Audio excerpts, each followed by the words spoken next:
Good morning mga kasari! Nandito tayo ngayon sa Ultra Mega at kasama ko ang aking pinsan. So, first time ulit nating magbablog. So, ngayon lang ulit tayo magbablog, mag-update tayo para sa ating sari-sari store. At tayo ay mamimili ng ilang mga items na wala na tayo sa tindahan. So, hindi ko alam kung pwede mag-vlog dito kaya clip-clip lang ang mapapanood nyo, di ba? Yes. Oh, may cart na kami, bongga. So, it's rainy day, kaya naman, it's wet day. So let's go. So ang budget natin for today's video ay 3,600. So kailangan natin mabili lahat ng mga nakalista dito. Parang gulat ako na. Sa 3,000, tapos ang haba ng lista. Diba? Ba't parang ang laban? Ayan. Ayan na, kita niyo yung mga Nestle Lemon. So kailangan natin i-budget. Dito masusubukan ng ating budget. Yung isa nga lang, 18. Oo nga, 1880. So kailangan bumili lang tayo ng mga siguro 6-6 lang. Okay, let's do this. Tignan nyo yan mga kasari. Sa dami-dami ng mga chichirya, Diyos ko, hindi mo na alam kung ano ang bibilihin mo dito. Ayan oh, grabe. Diba, nakakalito. Pero sana maging ganito yung tindahan natin soon.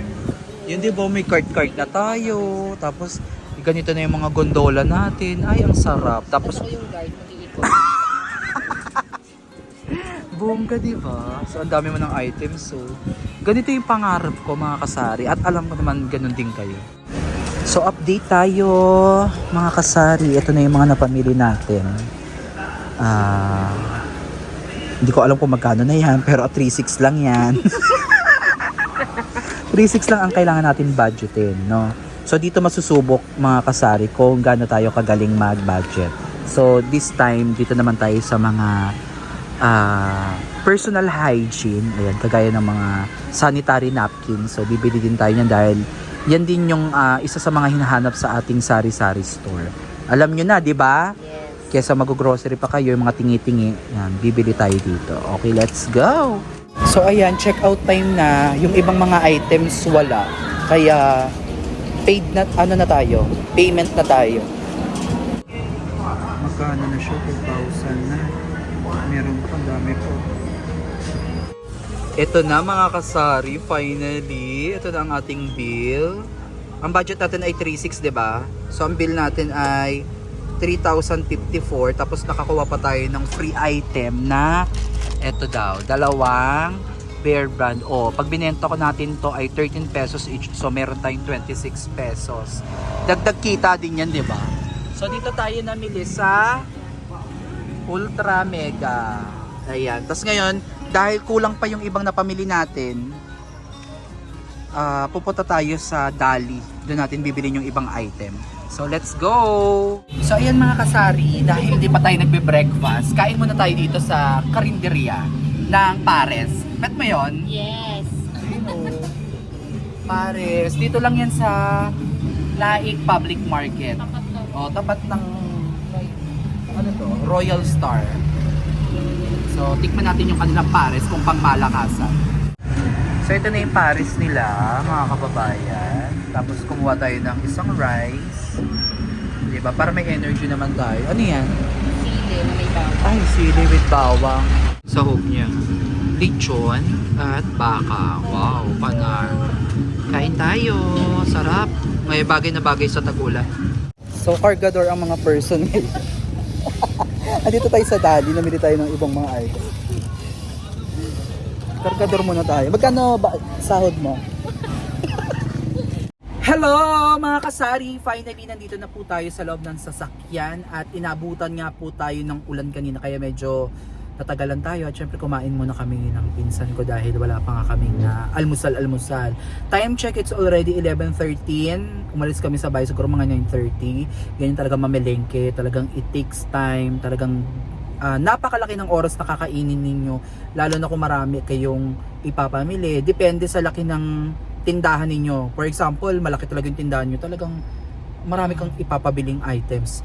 At since hindi lang naman ikaw ang customer, napakarami ding may sari-sari store, talagang ang haba ng pila, 'di ba? So, yun yung isa sa mga struggle ng may sari-sari store kasi hindi ka mapipirmi sa isang bilihan lang. At madalas kung kulang yung items dito sa tindahan na pinuntahan mo, kailangan mong lumipat sa iba para makompleto. Kasi sayang yung yung pinunta ninyo sa palengke. Kagaya niyan, kumonsumo tayo ng gasolina. So kailangan i-ano na natin, i-grab na natin yung opportunity na tayo ay tawag dito? Tayo ay isang bilihan kasi dapat ang pamimili talaga natin every other day. Gusto nyo bang malaman mga kababayan kung magkano ang inabot ng ating napamili? Nagkasya ba o nagkulang? Hulaan ninyo. Okay, wag na natin patagalin. Nagkulang tayo. Okay, so 3,600 ang budget natin. At umabot na tayo ng 3,871. Pero yun naman mga kababayan, may ano pa naman tayo may pera pa talaga tayo dun sa tindahan. Kumbaga, ang dinala ko lang talaga 3,600 para sana masaktuhan. Kaya lang, inisip ko naman, nandito naman na din ako at yung ibang item kasi na pwede nating idagdag doon sa paninda, pwede ko namang kunin doon. So hindi naman talaga tayo totaling nag-abono kasi meron talagang perang budget para doon sa grocery. Ang problema mo nga lang, 3,600 lang talaga yung nadala ko. Kaya naman ngayon, since nandito naman na din tayo, edi ibili na din natin yung kakulangan. Pero hindi na masyadong malaki. Siguro aabot lang tayo ng magkano na 3,800. Siguro mga saradong 4,000. May sukli pa naman ako Pag naubos to 3,871 pero konti na lang ipapamili natin. Ito yung naman na frozen foods. Dadagdagan lang natin since nag-uulan-ulan. Maraming mga kapitbahay natin ang tatamarin magmamalengke. Kaya usually ang uulamin niya mga dilata, mga noodles, ganyan, 'di ba? Itlog, frozen, mga prito-pritong tuyo. So, ayun lang. Siguro update ko na lang kayo sa next video natin. So, ganyan po kami mamili. Hindi na namin kayo naisama talaga na mai-vlog dito kasi bawal din naman mag-vlog sa loob at baka isipin kasi nila na tayo ay nagpa-price price survey, which is totoo naman talaga. Kasi diba, bilang isang sari-sari store owner, bilang isang negosyante ng pagtitinda, syempre kailangan marunong ka ding mag-compare ng mga prices. Like for example, dito sa tindahan na like for example sa tindahan na to, majority yung mga items na ipapamili natin ay Murayta, 'di ba? Tapos sa kabilang kunwari sa store A mura, sa store B medyo mura-mura, sa store C yung mga ganun ba kasi may mga items sila na mahal, may items sila na mura. So iba-balance natin siya, no? Kaya naman na very challenging talaga ang pamimili at hindi pwedeng ikaw lang ang mag-isa. Kaya thankful ako kasi kasama ko ang aking pinsan. Kumabay ka muna dyan. Hi. Diba? Wala na energy yan, ti. Mamaya ang dami pa namin gagawin. Pero dito pa lang sa pamimili, mga kababayan, Diyos ko po, Lord. Talagang, talaga, it's very consuming. Anyway, masaya naman ako na nakapamili ulit ako dito. At, diba, tagal nating nawala. So ayan mga kasari, hanggang dito na lang muna at magkita-kits ulit tayo sa susunod nating vlog. At lagi ko nga sinasabi sa inyo na ang pagtitinda ay weather lang yan. Minsan matumal, minsan bongga, pero ang mahalaga doon ay nagpapatuloy tayo sa ating maliit na kabuhayan showcase. Kaya naman, happy selling sa inyong lahat. Bye-bye!